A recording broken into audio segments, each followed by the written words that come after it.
No ano de 2021, uma nova companhia aérea começou a operar no Brasil, a Itapemirim Transportes Aéreos, ou simplesmente ITA.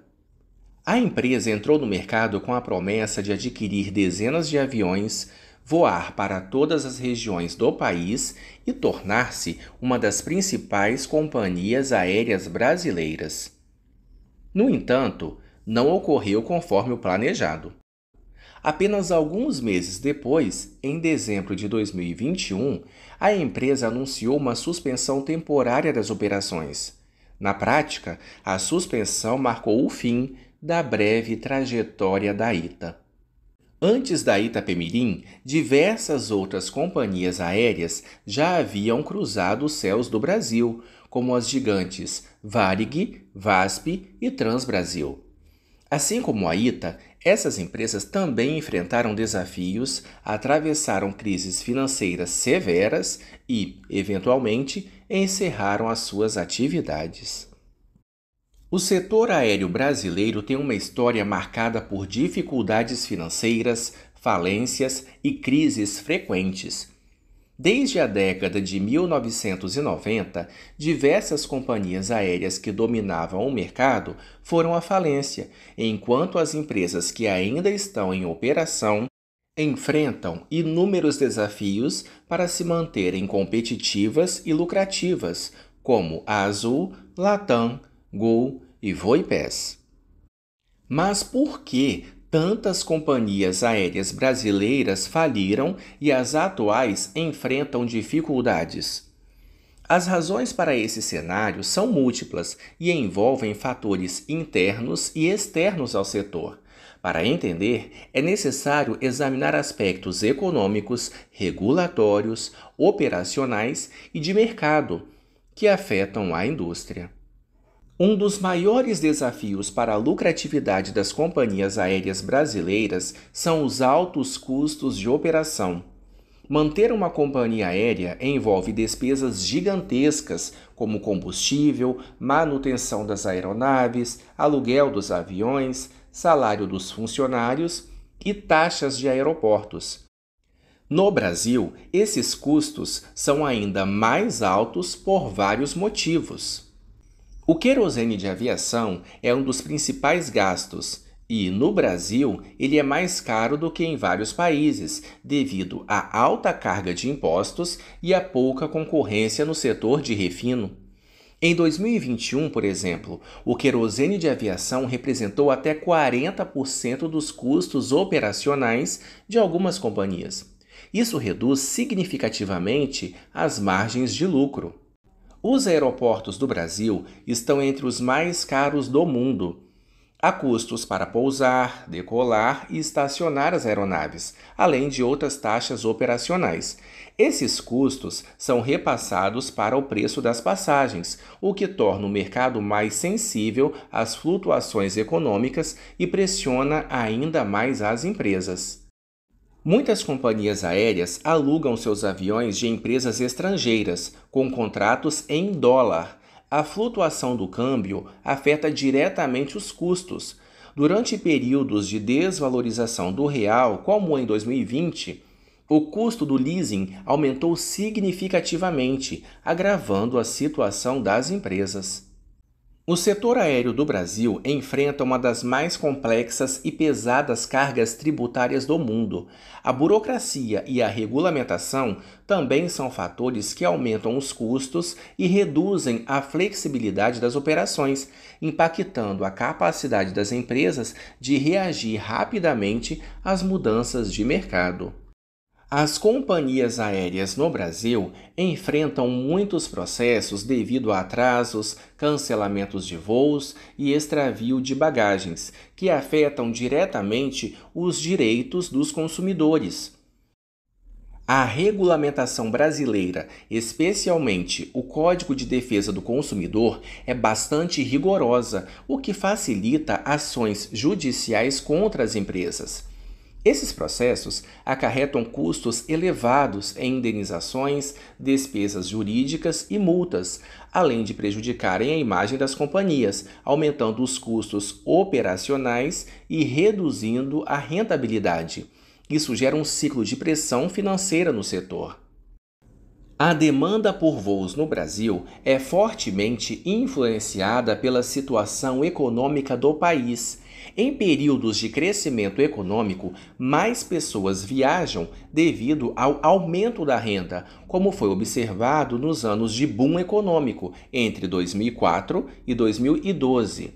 No entanto, em tempos de crise, como durante a recessão de 2014 a 2016, a demanda por viagens aéreas caiu drasticamente, afetando diretamente a receita das empresas. Além disso, a desvalorização do real não só aumenta os custos operacionais dolarizados, mas também dificulta o acesso ao crédito internacional, o que agrava as dívidas das empresas. Nos últimos anos, a entrada de empresas aéreas internacionais de baixo custo no mercado brasileiro forçou as companhias locais a reduzirem suas tarifas para competir. Embora isso seja positivo para os consumidores que encontram passagens mais acessíveis, essa pressão sobre os preços reduz ainda mais as já estreitas margens de lucro das empresas brasileiras. Enquanto as low-costs internacionais operam com estruturas mais enxutas e menos regulamentação, as companhias brasileiras precisam equilibrar a competitividade com a alta carga de custos internos. O comportamento dos consumidores também mudou significativamente nas últimas décadas. As viagens de negócios, que eram uma das maiores fontes de receita para as companhias aéreas, diminuíram com o avanço da tecnologia. Ferramentas como videoconferências e plataformas de colaboração online reduziram a necessidade de reuniões presenciais, impactando negativamente a demanda por viagens corporativas. Já as viagens a lazer são altamente sensíveis às condições econômicas. Em momentos de crise, como durante a pandemia de Covid-19, muitas pessoas adiaram ou cancelaram suas viagens, afetando ainda mais a venda de passagens. Companhias aéreas que foram gigantes no Brasil, como Varig, VASP e Transbrasil, não conseguiram resistir às crises financeiras e acabaram falindo. A Varig, por exemplo, enfrentou uma combinação de má gestão, altos custos operacionais, dívidas elevadas e perda de competitividade, especialmente após a liberalização do setor aéreo e o aumento da concorrência. Essas falências não apenas impactaram o setor aéreo brasileiro, mas também deixaram um vácuo no mercado, abrindo espaço para novas empresas e modelos de negócios. A pandemia de Covid-19 trouxe novos desafios ao setor. Com o fechamento de fronteiras e as restrições de viagens, a demanda por voos caiu drasticamente, forçando muitas empresas a suspenderem operações e acumularem enormes prejuízos. Em 2020, as companhias aéreas brasileiras registraram uma queda de mais de 60% no número de passageiros transportados.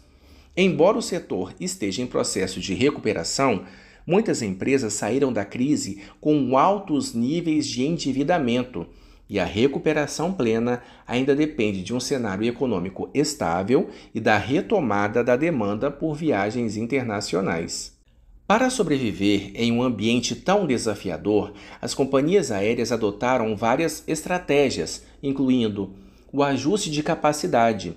Empresas como a Azul e Latam ajustaram o número de voos e o tamanho das aeronaves conforme a demanda, evitando operar voos com muitos assentos vazios.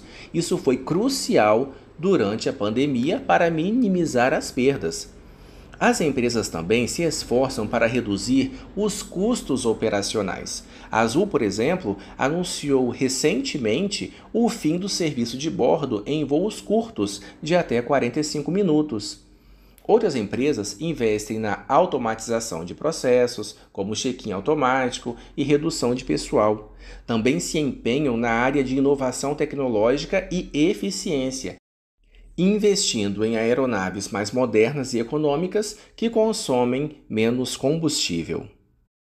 Além da venda de passagens, as companhias aéreas buscam outras fontes de receita para aumentar sua lucratividade. Algumas estratégias incluem programas de fidelidade, onde as empresas criam programas de fidelidade para atrair clientes recorrentes e muitas vezes vendem pontos ou milhas para bancos e parceiros, gerando receita adicional. Além disso, elas cobram por serviços extras.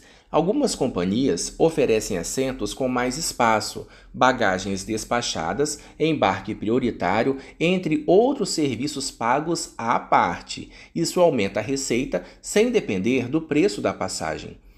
Outra forma de otimizar as operações é com parcerias, como é o caso da Latam e Delta, que permite a otimização de operações e compartilhamento de voos, reduzindo custos e ampliando o alcance.